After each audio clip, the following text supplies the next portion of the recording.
Good morning everyone and welcome to lesson 4 of our geography for this half term. Today we're going to be looking at the question, do different types of people live in different settlements? Can you get yourself a pen and pencil and a piece of paper ready to start the lesson? And off we go, and we'll start like normal with our knowing more, remembering more. Okay, so number 1. Rural and urban settlements follow the Burgess model plan, or pattern, sorry. I'll read that again. Rural and urban settlements follow the Burgess model pattern. True or false? Number 2. What term is used to refer to the middle of a settlement where shops, offices, and entertainment services are located? Read that again. What term is used to refer to the middle of the settlement where shops, offices, and entertainment services are located? Is it the Burgess, central business district, suburb, or the inner city? The Burgess, central business district, the suburb, or the inner city? Number 3. List the 3 rural settlement patterns. List the 3 rural settlement patterns.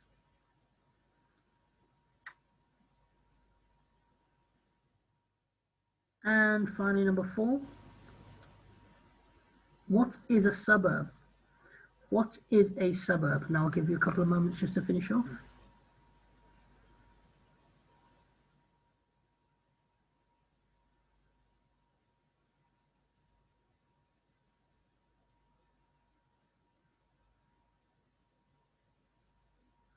Okay, let's go through the answers.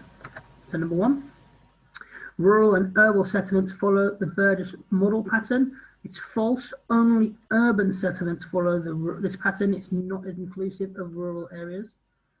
Number 2, what term is used to refer to the middle of settlements where shops, offices, and entertainment services are located?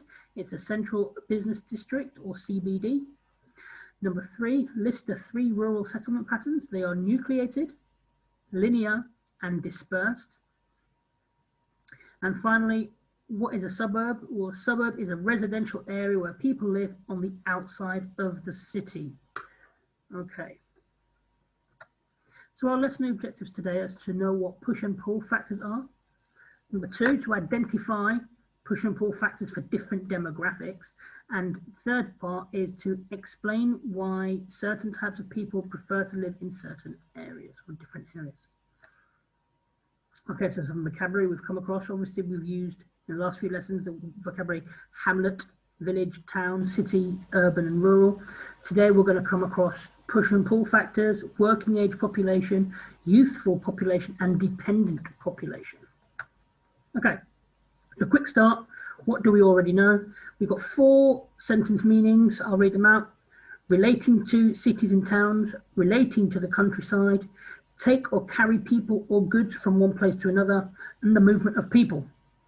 We've got 4 vocabulary words: transport, urban, migration, and rural.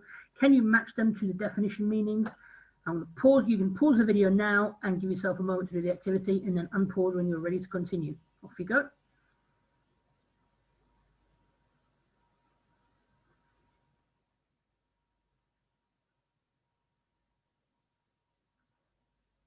Okay, right, let's go through the answers. So, urban relates to cities and towns. Rural means relating to the countryside. Transport is to take or carry people or goods from one place to another. And migration is the movement of people. So, well done to those who got that right. Okay, so a settlement is where people live. So, what reasons do people have for where they choose to live? So, today we're going to look at different people: the working age, the dependent age of population. So dependent means those who rely on others. So if you've got elderly people, sick people, or young children, they're dependent because they rely on other people to help them survive or help them to grow up if you're small children as well. And you've also got the youthful population. That's when lots of the population are young.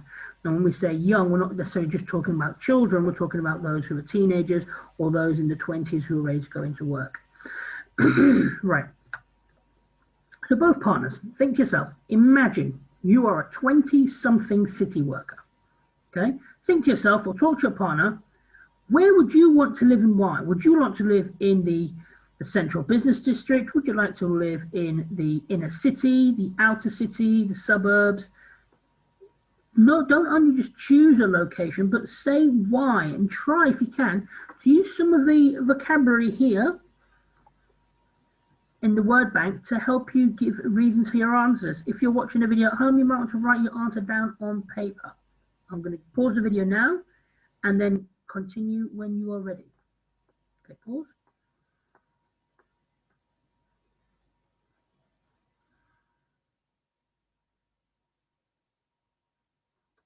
Okay, let's continue. Now I want you to imagine you are a 20-something city worker. Talk to your partner or think to yourself, where in the city might this person want to live? The central business district, the inner city, or the suburbs? You need to really think carefully about considering the property prices and the services that they want access to. Now, let's have a quick recap. So the most expensive land is the central business district. You then have the inner city where the housing is cheaper, but it's dense. They live in flats and there's lots of factories around there. And then you've got the inner city and the outer. So you've got the outer city and the suburbs where the houses are more spread out. They've got gardens. There are transport links into the central business district, but the property prices do increase as you go further out as well. Okay, have a think. Talk to your partner. Where would that person, a 20-something city worker, live? Pause the video now. Give yourself a bit of time to do the activity, and continue when you're finished. Okay, pause, please.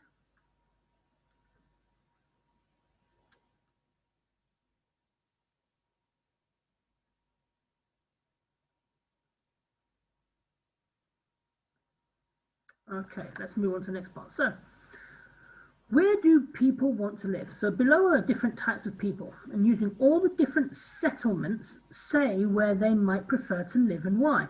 So a retired couple, a farmer, a family with a newborn baby, and an 18-year-old student. So which part of the Burgess model do you think that these people would prefer to live in and why? And the one that will not necessarily link to the Burgess model because that area that person might choose to live in does not relate to using that model. Okay, have a think, pause the video, and have a good think. Talk to your partner, write down the answer. Where do you think these four types of people would live? Pause, please.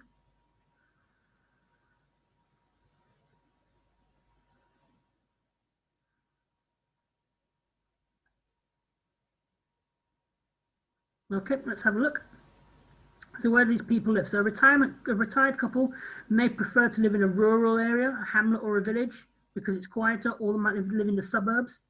Okay, it's generally cheaper and lots of space. The 20-something city worker might prefer to live in the city or the urban area. There's more work opportunities, more places to live, even though it's a bit more expensive. But again, the more opportunities is the pulling factor to the city. Again, you've also got the fact you've got the entertainment, the bars and the cities and the cinemas and the theatres there, and the transport links, which helps them get around.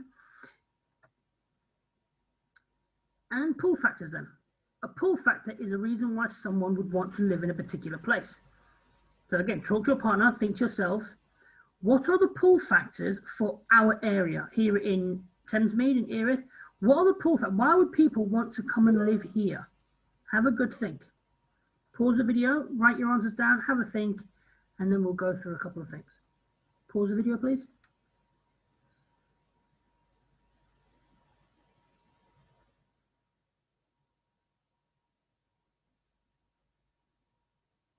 Okay, so thinking about our location of Thamesmead and Erith, we are what we classify as the inner city. You can actually see the central business district of London from different points of where you stand around Thamesmead. It's very close to the city. We've got good transport links. We've got lots of facilities such as cinemas, pubs, swimming centres, gyms, things like that are easily accessible. And the pricing of housing is slightly cheaper than definitely in the city, which is why people would probably move to live here as well.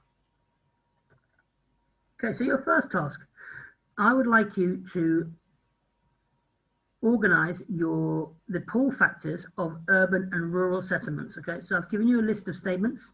I'll read them out. You've got less people means more privacy, good transport links, more entertainment options, more jobs, higher wages, open green space and close to areas of natural beauty, close to services such as hospitals, larger homes and gardens.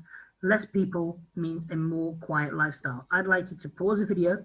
I want you to organize them into either advantages of living in rural or urban.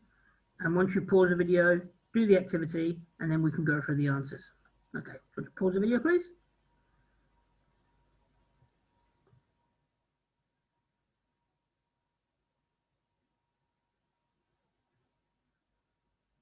Okay, let's go through some of the answers. Okay, so pull factors for urban. So we've got urbans are close to services such as hospitals. There's more jobs. There's more entertainment options. Good transport links. Okay, and then the rural, you've got open space and close to areas of natural beauty. There's larger homes and gardens. Less people means a more quiet lifestyle, and less people means more privacy. Okay, so a pull factor again is a reason why someone would want to live in a particular place. We've already discussed why people want to live in here, so let's move on. Push factors though. A push factor is the reason why someone would want to leave a place and move to another settlement. Okay, what are the push factors for your area? Have a good think. Talk to your partners, write down a piece of paper. What are things in your area that people might find that are not nice to see or be around or part of and like to leave the area? Pause the video, please.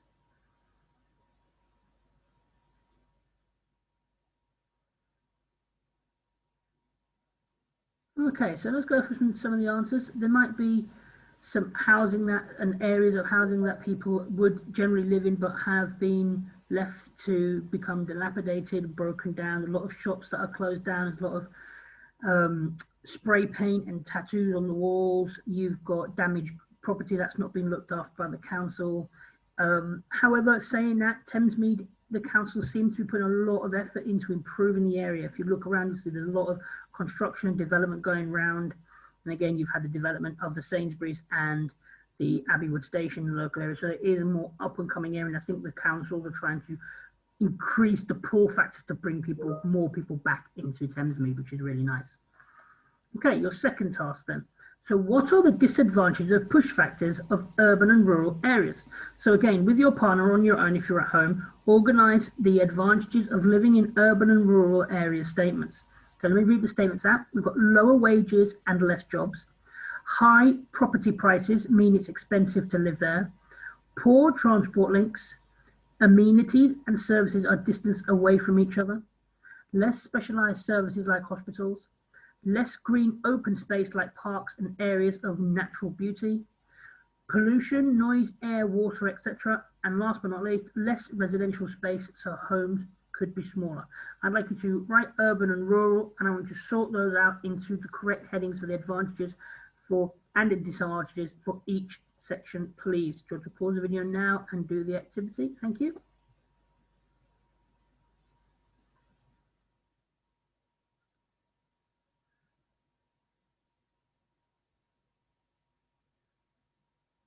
Okay, let's continue. So the answers are for the urban, high property prices mean it is expensive to live there. There's less residential space, so homes could be smaller. There's less green open space like parks and areas of natural beauty. And there's pollution, there's more noise, air and water pollution in urban areas. The rural, you've got lower wages and less jobs. You've got less specialized services like hospitals, poorer transport links, and amenities and services are distanced away from each other. Okay, so again, a push factor, to recap, a push factor is a reason why someone would want to leave a place and move to another settlement. Okay, so your final task here is what are the push and pull factors for your local area? So think about Thamesmead, we've done a discussion about it already, okay? What I want you to do is, in your own words, write what push and pull factors you would would relate to your area of Thamesmead, or even if you don't live in Thamesmead, you might live in Dartford, you might live in Bexley. Choose the area you live in and explain what it might be. Try and use some of the words in the word bank. You've got rural, suburb, urban, residential, commercial, working age, population, pollution, amenities, and transport links, okay? Remember, the push factors will not be bad for everyone. An elderly person might not like where they live because it's too noisy, but someone else could. A younger family might not mind the noise so much, okay? On the screen here, we've got some sentence starters for you, and I'll move on to the next slide so you can see what the sentence starters are a bit clearer. So how we could structure our writing. So I live in, say where you live and say where you're located, say if it's urban or rural, okay? Say what this area has in it. So what's have to offer? Does it have cinemas? Does it have restaurants? Does it have gyms? Or does it have, what type of housing does it have? Does it have just normal houses, or does it have high-rise flats, stuff like that? Say if you like living in the area and say why. Say if it's what type of person it suits. It suits a 20-year-old, it suits a young family, elderly couple. What group or demographic of people would prefer to live in this area and why? And then you could also say what push factors people might experience when they're living in the area. Okay, I'm going to pause the video now, please. Do the activity, and when you're finished, you can come back. Thank you.